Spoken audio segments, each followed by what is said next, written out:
The Life and Times of Little Justice, Part 1. He was born in a small shack to a mom who told him he'd do great things, and a dad who most times would only seem like a visitor because work kept him away. It was the 1960s, and it was harsh that winter, and Dad never could do enough to keep food in abundant supply on the table. Many nights passed in that way, and little Justice would later learn it would be the reason he cried so often late into the night. The days, nights, and long hours in between rolled by slowly. Growing up for Lil J, a nickname given to him by his dad when he was young, he liked the way it sounded rolling over his tongue, like so much as taking a breath of air. Growing was a slow, seemingly hopeless dream. Lil J's dad didn't like calling him Justice, because he'd always thought his wife was a bit eccentric with the giving of names, starting when she met him and they had their first child who she named Politic, who went on to become a merchant seaman, but soon afterward perished in an accident during a rare visit on land to the courthouse to pay an overdue traffic fine. He was run down by some overzealous driver simply vying for position on a very crowded road.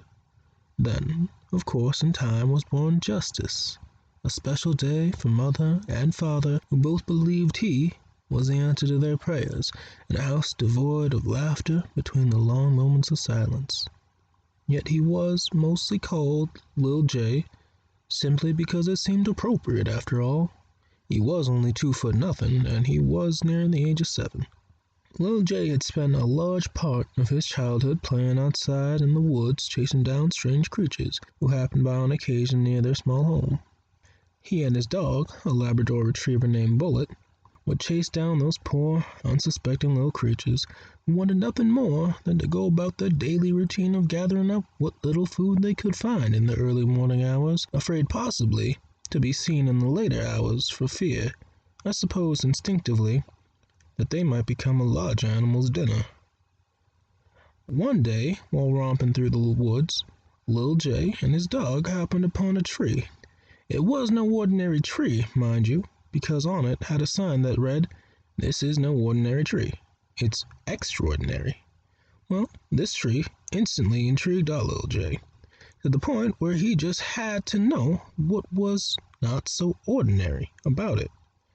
As he mulled over in his mind about how he'd go about finding out what he could to learn about this tree, he began to survey its height. It stood a good 400 feet up, or so he thought. But how in the world could he get to the top of it and discover the secret that made this tree so special?